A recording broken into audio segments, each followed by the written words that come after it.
Bertie in Siberia.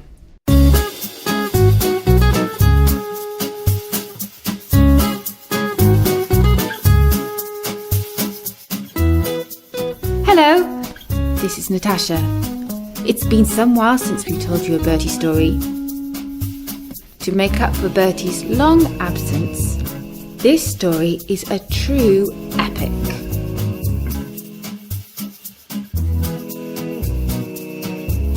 It's going to take us on the world's longest train ride, right across Russia and Siberia.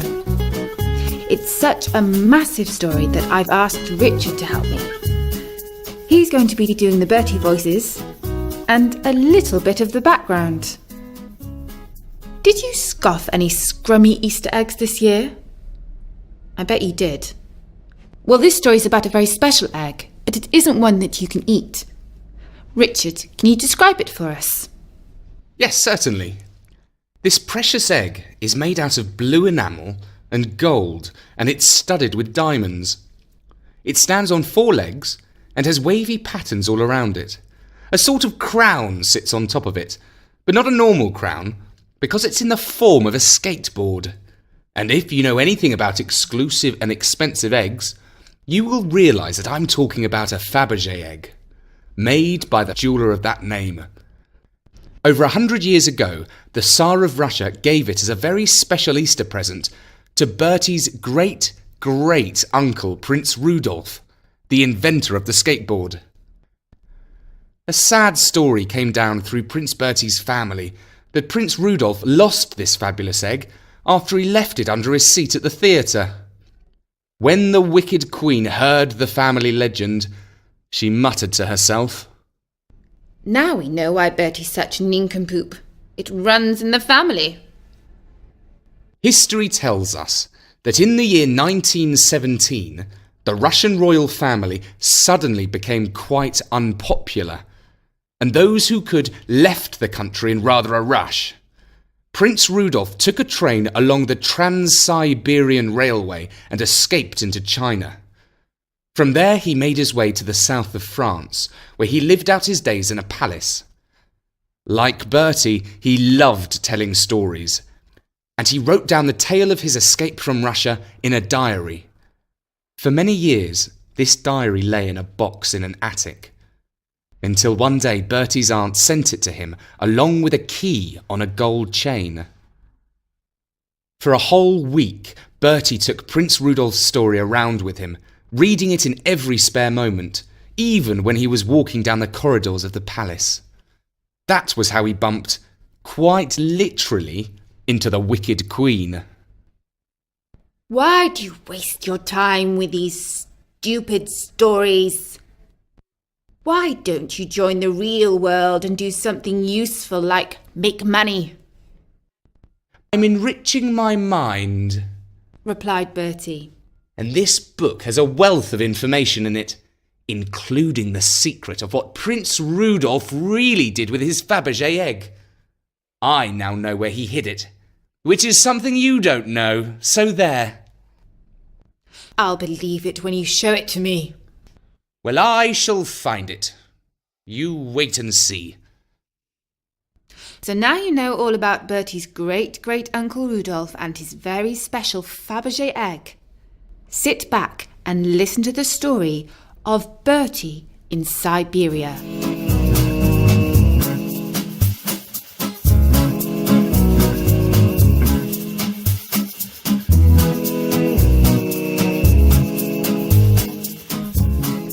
In the month of May, a grey taxi dropped Bertie off at Yaroslavsky station in Moscow. Prince Rudolf had departed from that same station when he had escaped from the revolution. His diary described how crowds of refugees were camping on the concourse, all hoping to get a place on the train. They made their station their home, and some even kept chickens with them and made campfires on the platform. Rudolf was one of the lucky ones.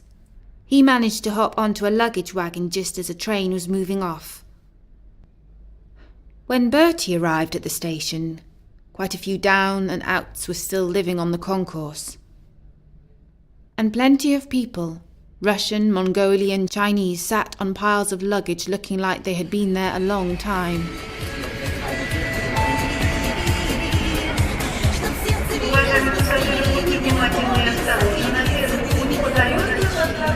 Loud Russian pop music blared out of speakers.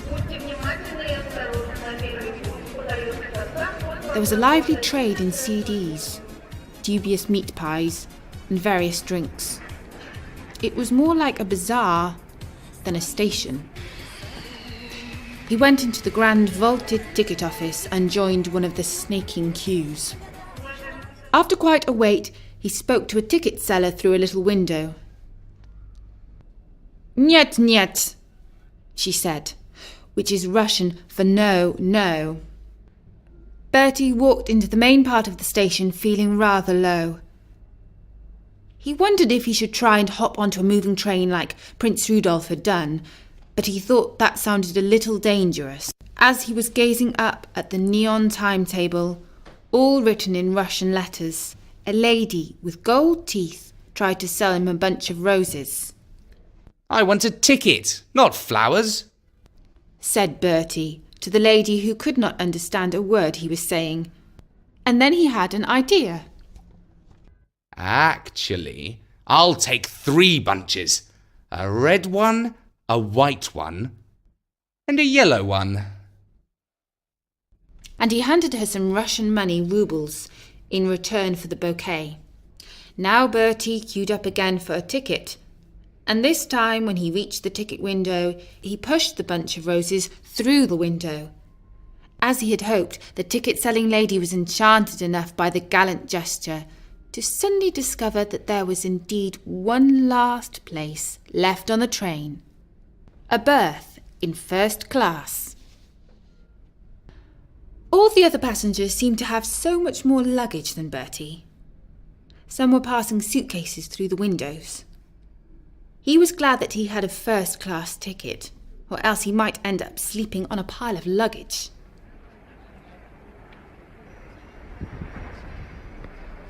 He boarded the train and found his compartment down the corridor, number 16.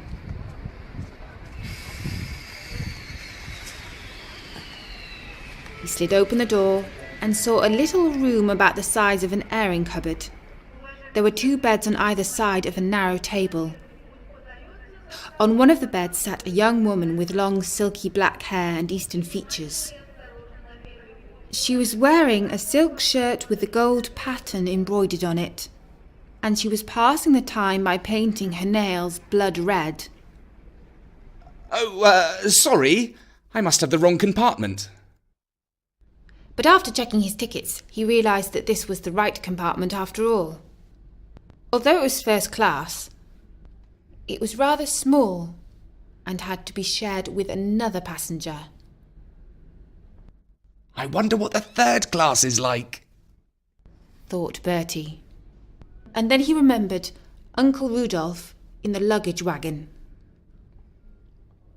But as for his travelling companion, he could have ended up with a much worse one.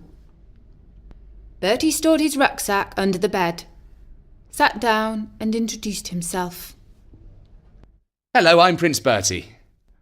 And then, looking at the exotic, raven-haired person opposite, he blushed and added hastily, "I'm engaged to the lovely Princess Beatrice, but unfortunately she wasn't able to come with me on this trip." The young woman lifted up her long eyelashes and replied, "And my name is Torgana, Princess Torgana. And when I arrive back at my home in Mongolia, I will soon be married." "I'm afraid I didn't know Mongolia had a royal family." "I'm a direct descendant of Genghis Khan," replied the princess. "You've heard of him, I suppose?" "Ah, yes, I've heard of him all right. He conquered half the world." "Precisely," said Torgana. "And I know all about you. There are pictures of your lovely girlfriend in this week's Tally-Ho magazine." And she showed Bertie a glossy photo feature about Beatrice opening a sanctuary for lost donkeys. That's so like Beatrice, always doing something kind.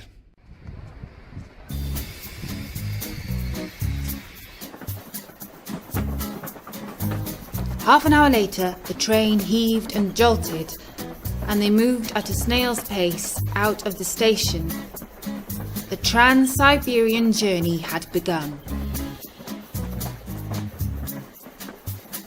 There was only another 8 days and 6,000 miles to go before the train would reach Beijing. There were few luxuries on board. The purser brought round little glasses of tea, and if you wanted you could fetch hot water from the Russian kettle, called the samovar, at the end of the corridor. Torogana ate pot noodles and salami, which he shared with Bertie. In return he gave her some of his special peach-scented chocolate. They caught sight of the white walls of the monastery, and from then on watched millions of silver birch trees roll past their window at 40 miles per hour. About once a day they would cross a great bridge spanning a wide river, and that usually meant that they were not far from a town. It was always a great relief to stop at a station for half an hour or so, to stretch their legs on the platform, and to buy cabbage pies or hard-boiled eggs from the traders at the station. Bertie learned to love a refreshing Russian drink called the kvass. Most of the other passengers preferred to wash down their food with vodka. There was plenty of time for Bertie and Torogana to tell each other stories about their lives and their fiancés, and they discovered that they both liked travel and adventure. But Torogana's recent business in Moscow had not gone well. She'd gone there to choose some jewellery for her wedding, and she'd found the most beautiful diamond tiara. Unfortunately, when she wanted to pay for it, the manager of the shop said that all the US dollars she had brought in her suitcase were forgeries. It was quite embarrassing, she said. Each and every one of them had the same serial number. I think my father must have been cheated when he sold his country house to a Russian businessman. Bertie sympathised, and he felt sorry that he would not be travelling all the way to Mongolia with Torogana, because he had never met anyone quite like her. But he explained that he had to stop off at the city of Yekaterinburg on family business.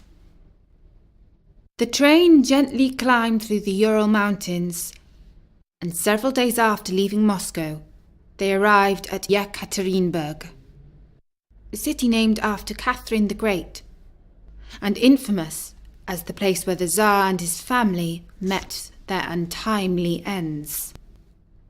On the platform, Princess Torogana offered her hand to Bertie, perhaps meaning him to kiss it farewell, but he gave it a formal shake. Outside the station he found a roguish taxi-man called Collier, and hired him to be his driver and helper for the next couple of days. Collier did not speak English, and Bertie did not speak Russian, but somehow they understood each other perfectly. Collier found Bertie a room in a comfortable hotel, and later on drove him to the address of Prince Rudolph's mansion. Bertie feared that the street name would have changed, or that the palace would have been knocked down and replaced by an office block or a factory. But it stood exactly where it always had done, in a tree-lined street behind the blue cathedral. It was almost exactly how Rudolph had described in his diary. A gate guarded by stone lion heads, a path through a small garden, a porch supported by pillars, the tops of which were the carved heads of maidens. The only sign of modernity was a big blue sign on the door, and a security camera sitting on top of one of the lions' heads. What is it? Said Bertie to Collier, with a questioning shrug. Collier understood and replied, "Bonk," which Bertie realised must mean bank. I see, said Bertie. Now I need to buy a spade. To explain this, he had to get out of the car and show Kolya some shoveling motions. The driver got out too, opened the boot and took out a shovel. Great. We'll come back after midnight, said Bertie, pointing to his watch. Bertie went back to his hotel for a good solid sleep until the evening. Kolya took him to a cafe where they ate Siberian dumplings called pelmeni. And Bertie had to absolutely insist that he couldn't drink vodka. When it was late enough, they returned to Prince Rudolph's mansion. It was a clear spring night, and although this was the middle of town, the scent of lilac trees was in the air.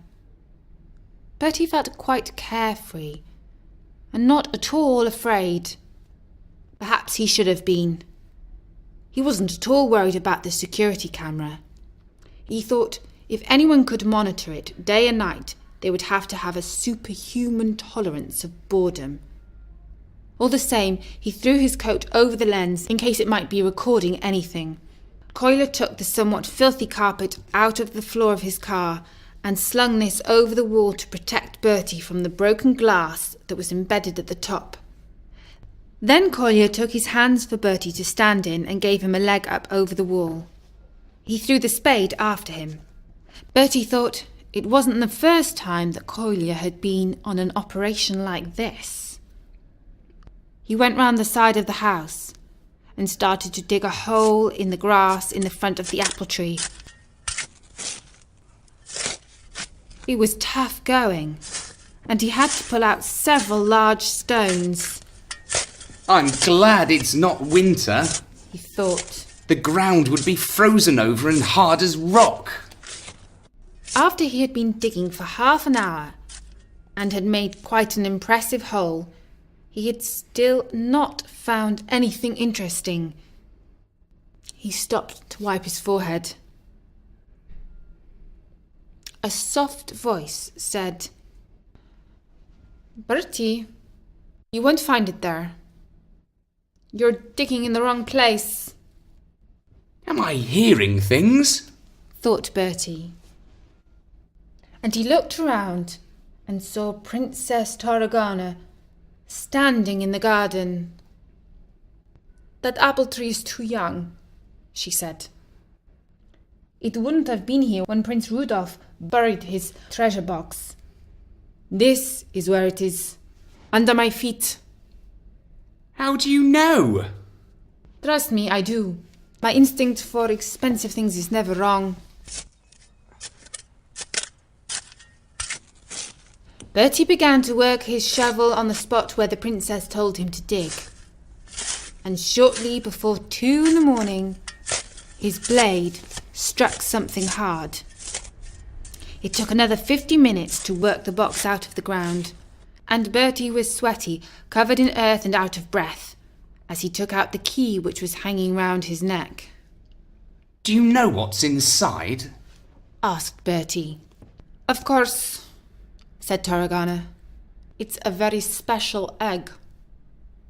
And although Bertie was quite mystified by how she might know this, he said, I do hope you are right. And she was.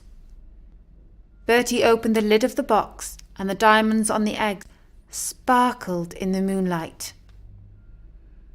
"It's quite magical," said Tarragona. Yes. And I don't think it's the only magic around tonight. How come you're here? And how do you know about this? "I can read minds," said the princess.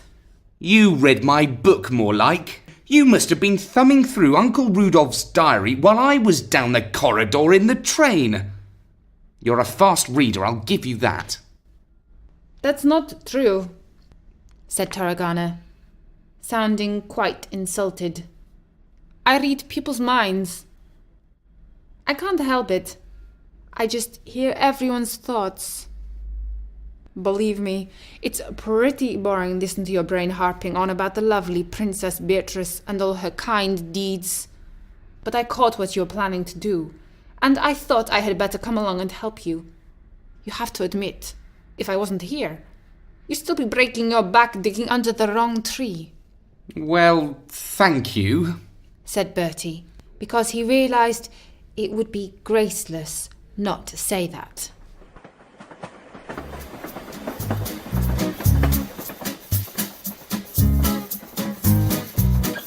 The following day, Bertie and Princess Tarragana once again boarded a train heading across Siberia for Mongolia and China. Bertie sat on the bed and hugged his rucksack, which contained the precious egg. Tarragana said, "Why don't you sit on your egg like a hen?"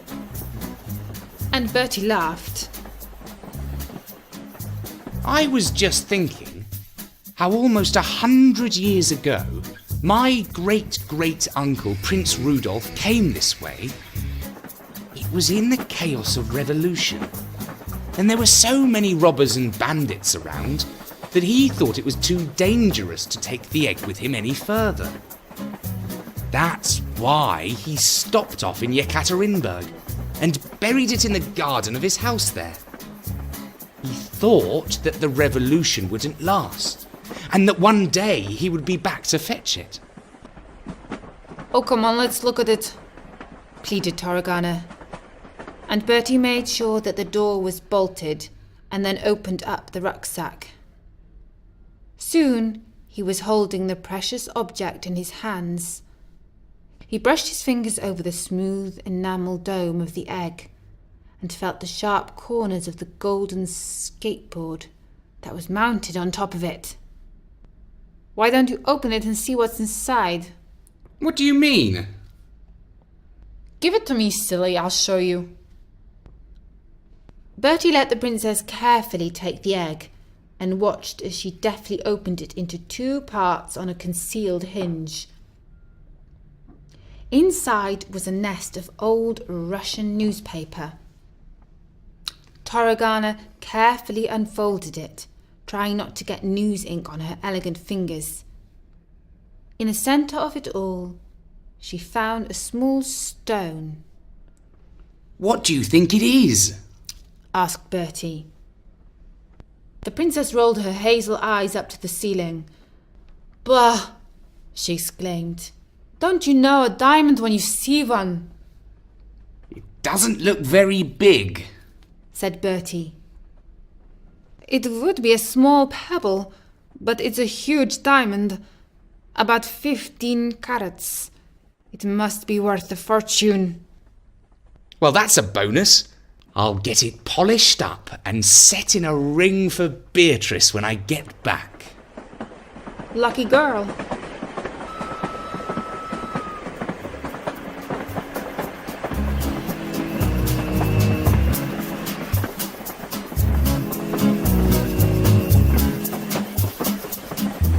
And the train rattled on across the great expanse of Siberia, and yellow-green fields that stretched as far as the horizon. Only occasionally did they see a wooden village on a hill looking like a set of dolls' houses, or a solitary human being dwarfed to insignificance by nature's vast emptiness. Bertie could not help looking upon his beautiful and exotic travelling companion rather differently now. I wonder if she's a spy who's been sent to follow me, he thought. Tarragana said, "No, Bertie, I'm not a spy."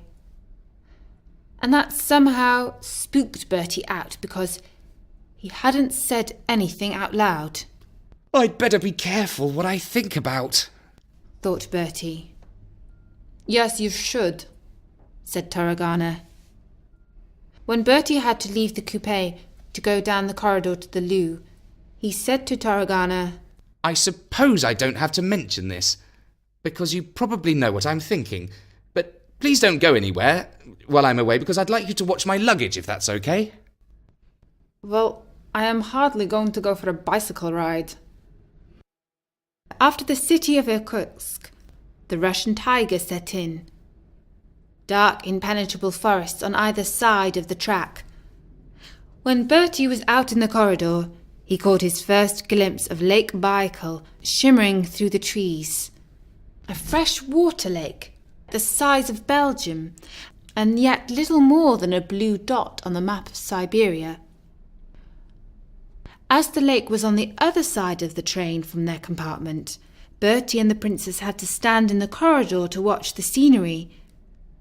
He firmly closed the door behind them, so that he would hear if anybody tried to sneak through it. The narrow corridor was full of passengers who had come out to see the views.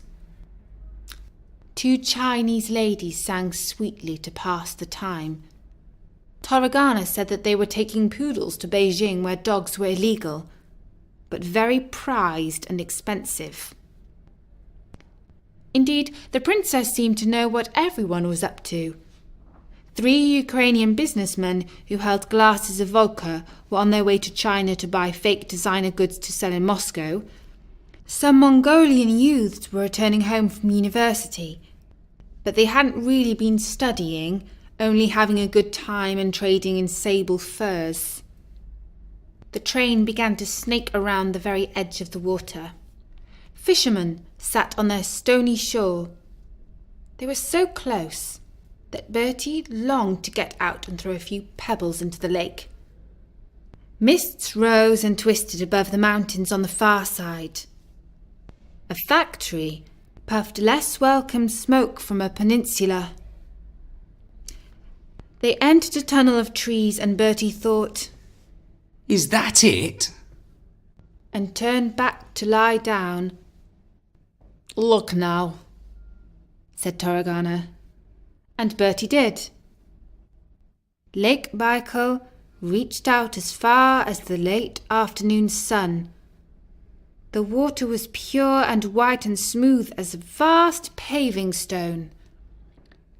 Over the next few hours, the sun eased lower, and yellows and oranges swirled across the lake like some primeval chemistry experiment.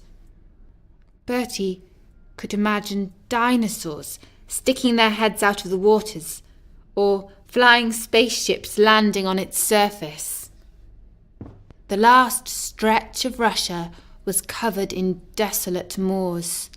Toragana asked Bertie how he planned to smuggle the egg through customs, because the Russian authorities might not take too kindly to him taking an expensive antique out of the country. "I don't have to smuggle anything. I have a diplomatic passport. They can't search my bags." Toragana gave Bertie the look which he understood by now to mean that he was a total innocent who didn't know anything about anything. "You'll find that everyone on this train has a green diplomatic passport," she said. "They sell them in Moscow at the Ministry of Foreign Affairs. The Russian border guards will take no notice of them and treat you like anybody else. I'm afraid they will confiscate your egg and throw you in jail." "Oh dear. What do you think I should do?" "Give it to me. I will hide it under my coat. If anybody asks, I shall say that I am going to have a baby." "Well, I might do the same and say that I eat too much chocolate." In any case, he opened up the bed and took out his rucksack. But the strange thing was, it didn't feel heavy enough. He began to feel a sudden panic. And yes, when he opened up the rucksack, his worst fear was realised. "The egg's gone! How can that be?" "Well, don't look at me like that. I didn't take it. Perhaps somebody sneaked it in while we were asleep, or while you were gawping at the lake." "You were looking at the lake with me. Most of the time." "Yes, but it's not my egg. And the diamond is for your lovely Beatrice. It was your business to look after it, not mine. But if you like, I'll help you find it. I can read minds, remember." It won't take me long to listen into the wicked thoughts of everyone in this carriage, and I'll find out where it is for you." "Well, it would be great if you could find it," said Bertie. And the Mongolian princess went out into the corridor and passed slowly along, scanning her hand over each door and clearly concentrating hard.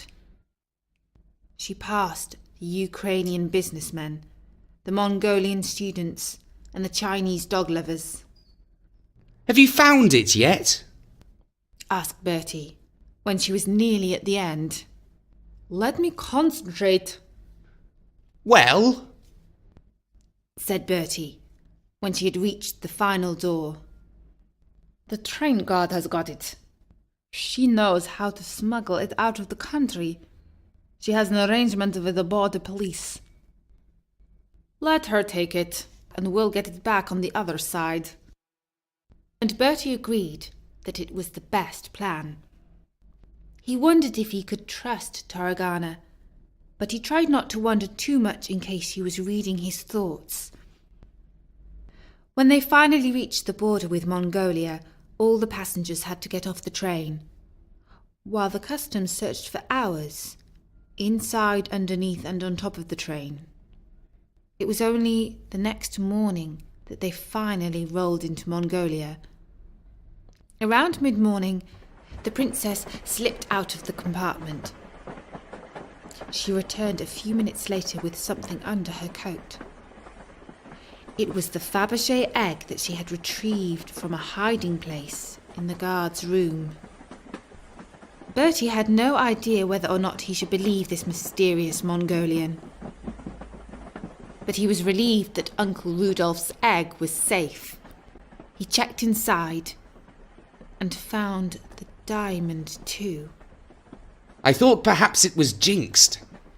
That maybe it just wasn't its destiny to leave Russia.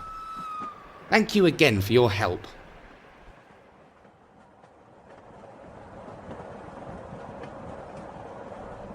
Have you ever seen a country as beautiful as this? You must come and see where I live with my parents. Bertie looked out of the window and saw that the countryside was vast and green, tangled and wild. The blue sky was simply enormous. He had to admit that it did look extraordinarily beautiful.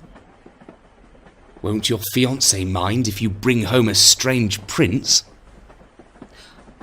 "Oh no, he's far away," said Tarragana. "In fact, he is in quite another world." And so Bertie agreed to break his journey in Mongolia. It would make his adventure that much more interesting. When they reached Ulaanbaatar, which is the capital of Mongolia, they stepped down onto the platform on legs that were quite wobbly after so much sitting down. Tarragana was met at the station by a driver who worked for her family. His four-wheel drive was large and glistening silver, of a make that Bertie had not seen before. He thought that perhaps it might be Chinese. Bertie sat in the back of the car, and soon they were out of the city. They drove, and they drove, and they drove. They drove over the rolling steppe and into the Gobi Desert. They drove through the day, and they drove through the night, and they drove through the next day, and although the road was rough, in fact, you could barely call it a road, the car was so comfortable that you could hardly feel any bumps. The scenery was expansive. Occasionally, they saw dusty Mongolian horsemen and families living in pointed tents called yurts. They stopped every now and then to stock up on water and fermented mare's milk, which Bertie thought was quite disgusting. The driver played loud Mongolian pop music on the car's stereo. In short, it was tedium.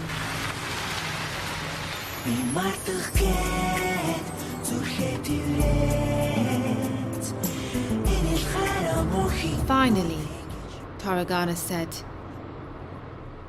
"You can wake up now, Bertie, because we have arrived."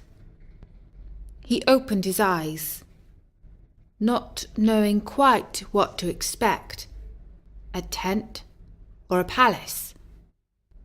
But it was neither. It was the middle of the Gobi Desert.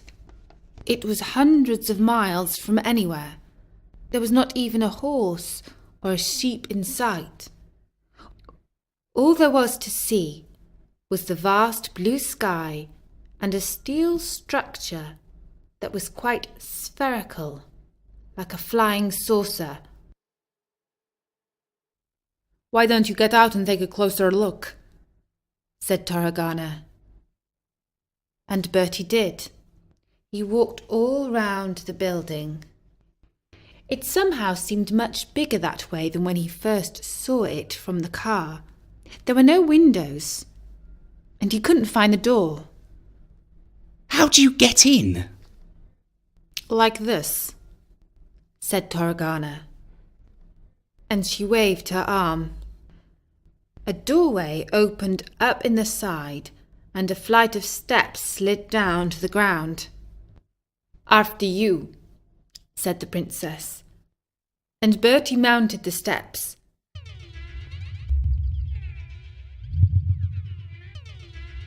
Inside he found a perfectly cool round living room with large cushions to sit on.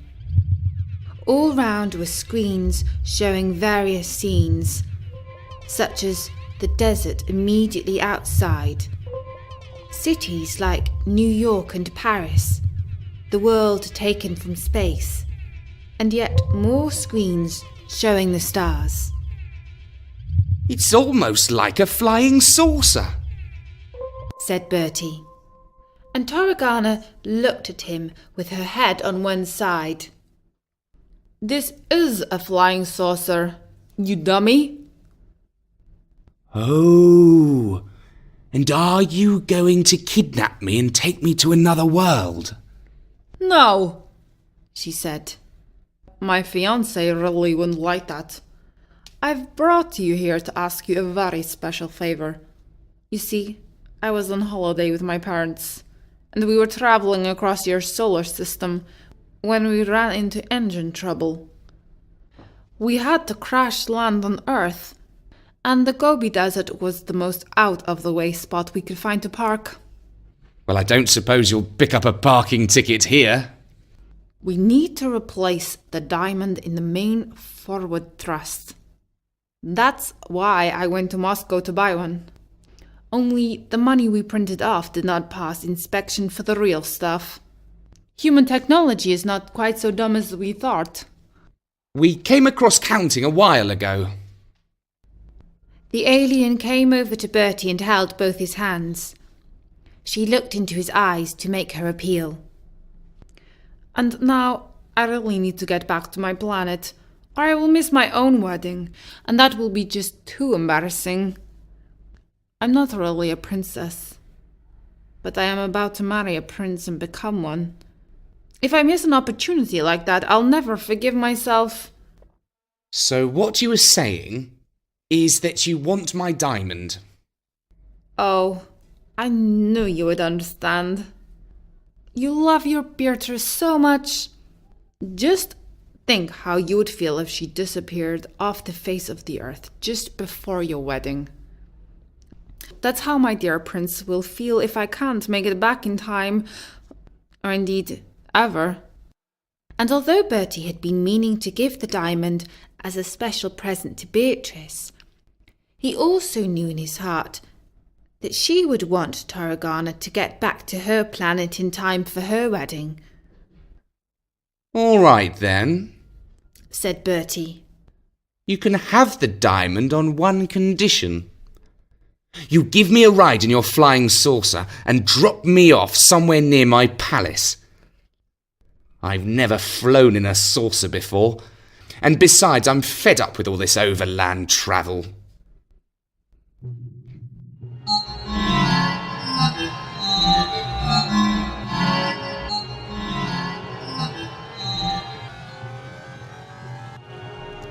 And perhaps Bertie would have said that the trip of his life was on the Trans-Siberian train, but only there was one ride that topped that altogether. Toragana whizzed him to Mars and back, and took him 4 times around the moon before gently touching down in the garden behind the palace.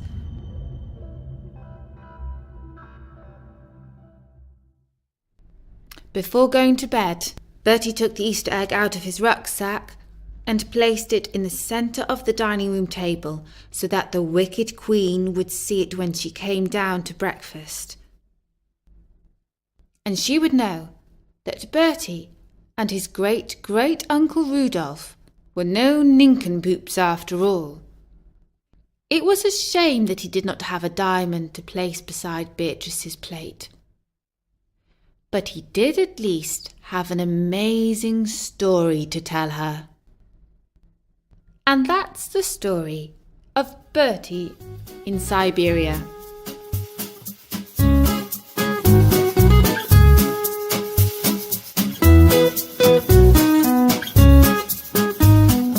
Wow, it was a long one.